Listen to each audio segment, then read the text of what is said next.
Hey everyone, and welcome back to the Kaitlin Brown Show. I'm Kaitlin Brown, and every Thursday night we discuss all things leadership, America, faith, and the principles that can help unite our country rather than divide it.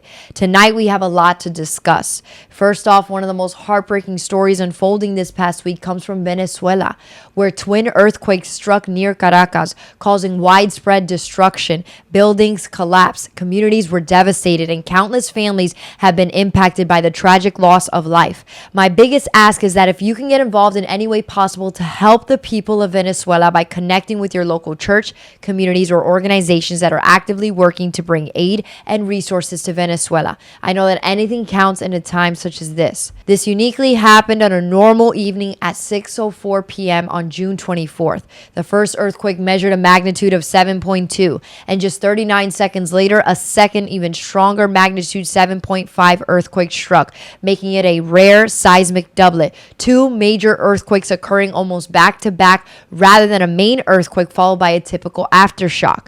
The epicenters were located about 100 miles west of Caracas, but the shaking was strong enough to cause severe damage across northern Venezuela. More than 1,700 people have been confirmed dead. Over 5,000 people have been injured, and tens of thousands remain displaced, and many are still accounted for. And many of these people that are displaced are actually children.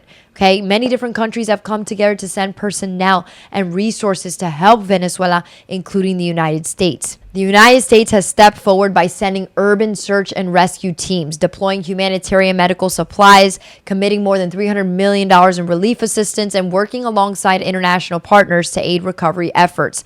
Tonight, I simply want to ask everyone watching, please pray. Please keep Venezuela in your prayers. Pray for the families who have lost loved ones. Pray for the first responders. Pray for the children who have been displaced. And pray that hope continues to rise even in the middle of tragedy. As rescue and recovery efforts continues, our prayers are with you, Venezuela.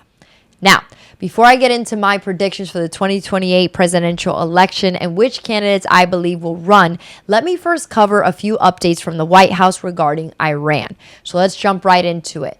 Let's start by sharing the weekly news and email directly from the White House. As it states, America 250 is here. President Trump delivers on all fronts. The nation's 250th birthday countdown is underway, and President Trump is making sure it matches the moment. The Great American State Fair kicked off on the National Mall, and Trump announced he will personally headline the Mount Rushmore fireworks celebration on July 3rd, the first time fireworks have lit up the Black Hills since 2020. It was also a week of legal and national security dominance. The Supreme Court handed the Trump administration 3 consecutive 6-3 immigration victories in a single week.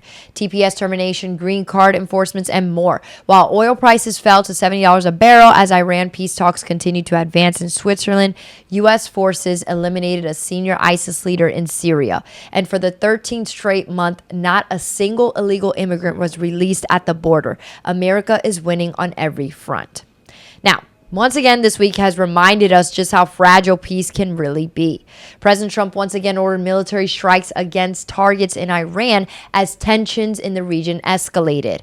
The administration has said the strikes were necessary to address security threats and protect American interests.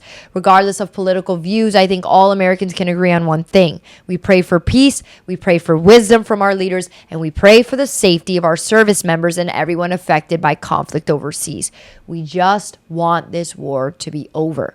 Hopefully next week I can speak on how this is now behind us. This is our hope, this is our prayer, this is what we want. Okay, now let's jump into a more exciting part, my 2028 presidential election predictions.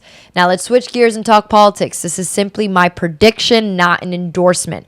Politics can change quickly, but if the elections were held today, these are the tickets I could see emerging.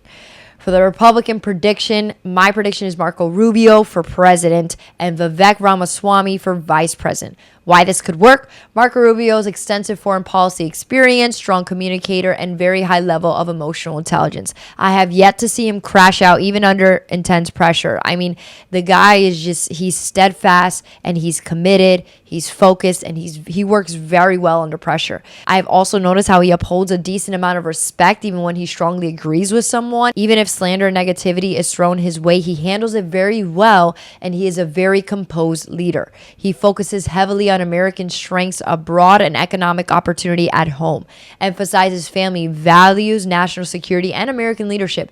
Vivek Ramaswamy for vice president. He has an entrepreneurial background. We need this in politics. I believe that more business owners and entrepreneurs need to be involved in politics because they know how to build wealth, and not all, but the great business leaders know how to not be tempted and make decisions solely based on money, but rather what is best for the American people who have placed their trust and their nation in the hands of their leaders. Vivek also appeals to younger voters, which is good. He is a strong advocate for free speech and limited government. He focuses on economic growth, innovation, and government reform. The combination could potentially blend experience with a newer generation of leadership. Okay. Now, for my Democratic prediction, we have Kamala Harris for president. I know a lot of the media is saying AOC will run, but I really doubt that. I believe she's flattered by it when people ask her, but I don't believe she will actually run. At the end of the day, the party decides who they want. Gavin Newsom for vice president. I'm not sure how well this will go given the history of his failed leadership with the Palisades fire. But again, guys, this is just my prediction. Here are some major policies that they have established publicly. Kamala Harris, expanding access to healthcare, protecting abortion rights, addressing climate change, voting rights protections, criminal justice reform initiatives. And then for Gavin Newsom, we have climate and clean energy investments, gun safety legislation, expanded healthcare programs, education initiatives, strong support for workers' protections and social programs. Regardless of political affiliation, guys, I do think it's important that we discuss leaders and policies respectfully and focus on ideas rather than just attacking one another or attacking their character. These are genuine things that they stand on. This is a part of their policies. Whether you agree or not, that's completely up to you. Whether I agree or not, that's completely up to me. But at least we are informed on where it is that they stand. At the end of the day, every election is ultimately about the future of our country. So those are my predictions for 2028. Now, lastly, I'm so excited to share this with you guys. My new book, 250 Years, One Nation Under God, United Not Divided, is out now. You guys can find it on my website directly at thekaitlinbrown.com, or you guys can find it on Amazon or Barnes & Noble. But definitely make sure that you guys grab your copy and let me know what you think. This book is truly a labor of love. I wrote it because I believe America has an incredible story, one filled with triumphs, hardships, mistakes, and miracles. And through every chapter of our history, we've been challenged, but we've also shown an incredible ability to persevere. The purpose of this book isn't to divide Americans into political camps. It's to remind us that despite of our differences, we share a common history and a common future. I truly believe that understanding where we've been can help us determine where we're going. If you've supported me on this journey, thank you so much from the bottom of my heart. This book exists because of your encouragement, your prayers, and your belief that America still has a bright future ahead.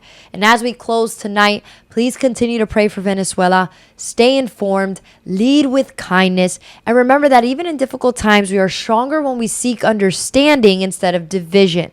Thank you so much for joining me tonight. I'm Kaitlin Brown, and I will see you next Thursday night. God bless you, and God bless the United States of America.